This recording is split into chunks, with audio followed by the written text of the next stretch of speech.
ebizibu by'amazze nabyo emyaka 20 ebizibu bibamuzaala nabyo ebya kitaawe nebyasaba Katonda nga talina kubikolako ne gavumenti nga talina kubikolako ebizibu bye ayagala bw'ajja wakateeba abikoleko olunaku ate n'ayerabira ngu si ye yekka ajja mu maaso gange.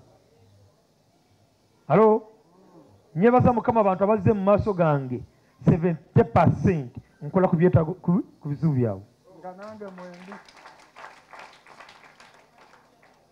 Twagabye emmere mu lockdown. Bameka batwa ku TV nga tugabira abasome emmere abasomesa emmere biki nga tugaba emmere. Muki? Lockdown. Nenge ekisongole kintu kiri mu mukono gwa muzuno kimirweko ku lwammwe n'okulwa Katonda eyayogera eki bitereze ebyo. Katonda eyakutonda n'akuyita n'akuwa amagezi ga Sulemaani ate ekitongole ky'abaddugavu ky'Abannayuganda Ndiginaasi. Sikanjogere oli musajja wa mugaso oddemu amaanyi oli musajja wa mugaso. Kitange amagezi agatula ku Sulemaani kuba naye agasaba Katonda leka gajje ku musajja ono emirundi ebiri kubanga guno omulembe. This is a dispensation of Jesus Christ and Jesus is greater than Solomon. May the wisdom, a double portion of the wisdom of Solomon come upon you in the name of the Father, Son and the Holy Spirit. Amen. Amen. Banga longa zapo zibwatuka. Basabide sale ne badde yampaka ekoze mu linnya lya Yesu. Ekisonga ekiyitibwa Sawo Uganda eri SAO. Twakijja mu kitabo kya Bayibuli kya 2 Kings chapter 4 bwe twamala kulaba nawe obujulizi maze nawe emyaka 11 gwomanyi kubeera n'abaserikale emyaka 15 okimanyi iwe nawe jangu katika malisa obujulizi lwa mpaka okumuzina logo nozimba n'amanyumba ga Vasatairo n'ogula emmotoka oyina meka kati olina emmotoka 5 tubagala kwa bujulizi gwomanyi okubeera n'abasajja bwe bati emyaka 12 Bobu meka 16 kati. Abooluganda ndi muntu mulungi mu katono.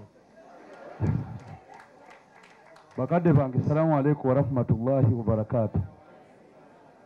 Munansonyiwa ateeze nkyusaamuuko mu ddiini naye nga mpangadde ne investor. N'oba ng'oli apostle n'obeera ne musiraamu nga mulya wamu munywa wamu n'obeera naye. Najja n'omusaafi naye olokoka kati. Kituufu mpangadde naye bakadde bange. Ye Asha wange mukyali.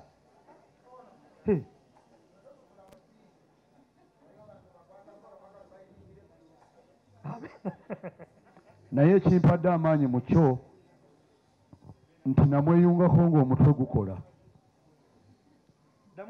Namweyungako ng'omutwe gukola. Y'ensonga lwaki nnina kye mufunyeeko. Kirasezi zaffe zino kwe twava ekintu ekigamba nti nno baziyita tegeera mangu. Omuntu ajja wano eno n'afuna amafuta ga mukama waffe ne waaba alina ekimusibye Mungu kimuta. Ekisookera ddala omuntu okugaggawala alina okuba nga alina okukkiriza mu ye. Ffe abamu twamweyungako nga tumaze okulaba we tuli we watuufu. Tujja mu ddiini mwe twali wabula yatwagalira mu ddiini gye tuli ate n'essaawa ya leero gye tukyali kuba oba oli awo sandi batooledde salaamu. Bakadde bange n'okusiiba nsiiba era omuntu ansiibula ye mukama wange kubanga yanteese ku mutimbagano. Ekitono ennyo mutume namweyungako nalina ebizibu ng'omuntu. Ebizibu abangi ebizibu ebyabaleeta. Nalina ebizibu ng'omuntu. Naye alina ekigambo kye yaŋŋamba. Nze namweyungako nga bansibyeko emmotoka. Bagibba ewaka nga woonobba essimu. Aputu naawe emmotoka tekolanga ki? Terabikanga. Naye nagenda ewuwe nga wa 6 mu bantu gye nagenda emmotoka ekole ki? Erabike. Namusanga na mu kyaki.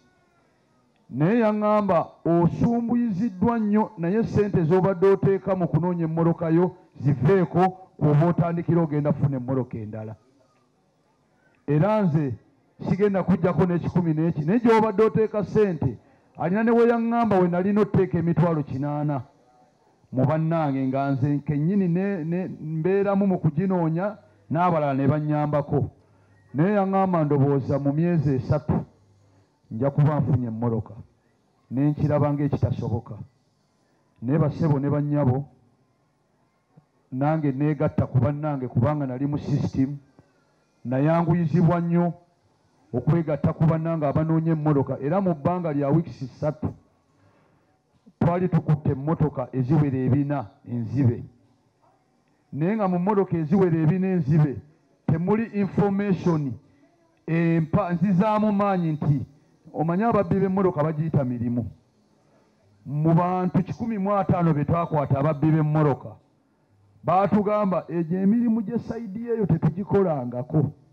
bagiyita mirimu amakulu mu kyo nti mu bantu be twakwata temwalimu yali yeefaananyiriza mirimu mmotoka zaabula biseera ebyo mu kitundu kyaffe naye mu wiikisi 3 tulina muzira kisa gwe twakwatira emmotoka ze bokisi bode 6 zaali zaakajja maneja yennyini ye yali mu lw'okuzibba ne tuzikwatira Arua omukyala yali we Naggulu biseera ebyo Naggulu baali baakasengula abantu abo ab'e-Naggulu naye bokisi bode 6 mu wiikisi 2 nga tumaze zifuna tugenda okuyingira omwezi ne batuwa akasiimo kaffe olw'omukwatira emmotoka ze kuba zonna twazikwata omulundi ogwo era nze bwe bampa akasiimo kange nakibala nti emmotoka eyange yali erabise nagenderawo mu bondi nengula ate esinga eri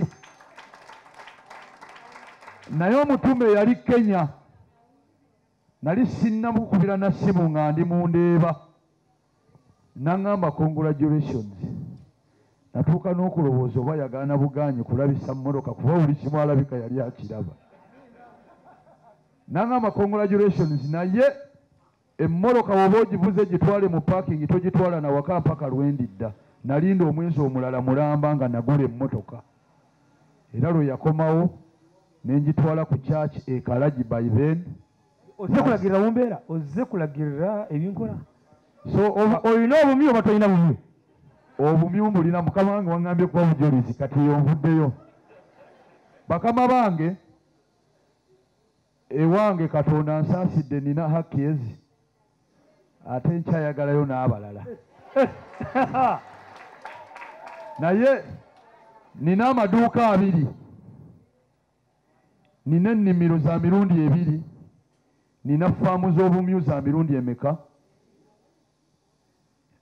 era we bagambira nti nno mwetegeke tuzza abaana ku masomero school fees ngenda sooka kumujja mu bumyu kubanga bosi wa ddiiru ng'enamba ambuleese wano buli exotic bumyu bwa bbeeyi bulabika bulungi mukama wange ajja kumpa ssente kwemba ntandikira so bakadde bange omuntu yenna kiba kyetaaga ne wekkiririzaamu fast omala okwekkiririzaamu n'omwana akyayinza okuwa amagezi bangi nnyo ku mmwe mujja wano papasiri nga muzze kulaba investor asiiba akibagamba nange nkibaddamu gwe omuntu ajja wano eno ng'oyagala kulaba investor kiyinza okutwalira ebbanga omulaba mwangu wano nga mumulaba naye emitendera abaze nga bamunoonya ne mutamulaba mugambe bannammwe nti muzibu wa kulaba saawa zino ke mumulabako wabula mutwala nnyo ebigambo by'ayogera ne mulema kuwuliriza ye nga byavaamu nga muli babiri oba ntegerekese bulungi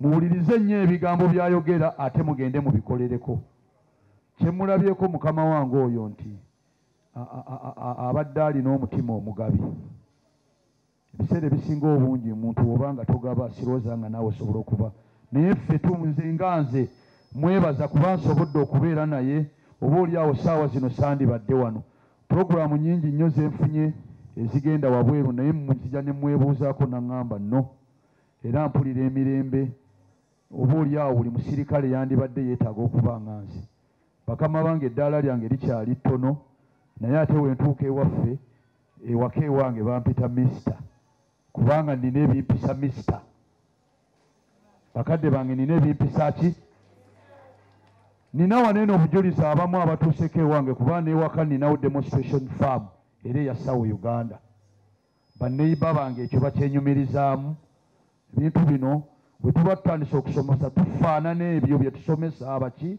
abantu tetwefaananyirizaako nga basomesa no smoking naye ng'omunwe gwasigala ogugwe gumuli mu nsawo naye tusomesa ddala era nga tuli examples. So ekinyambye bukyanneegatta ku mukama wange yaŋŋamba mu ntandikwa nti mwana gwe njagala kufuula okuba ng'oli example w'obeera mu famire yo mu kika kyo mu ggombolola lyo ne mu section ekufuga mu magye kituufu ekintu ekyo nakitwala era basebo ne bannyabo mbategeeza nti nno nze gye nva ewange ndi example kubanga nsobola okukyusa ebitasobola kukyusika oba okufaanana kiki kyesiri oba ntegerekese. So basebo ne bannyabo yenna ajja wano akitwala okuba nti oba oli awo lwe lunaku lw'ogenda okukyusa obulamu bwo famire yo ekugendereko n'abalala naye nga tukolere nnyo ekyokubeera example.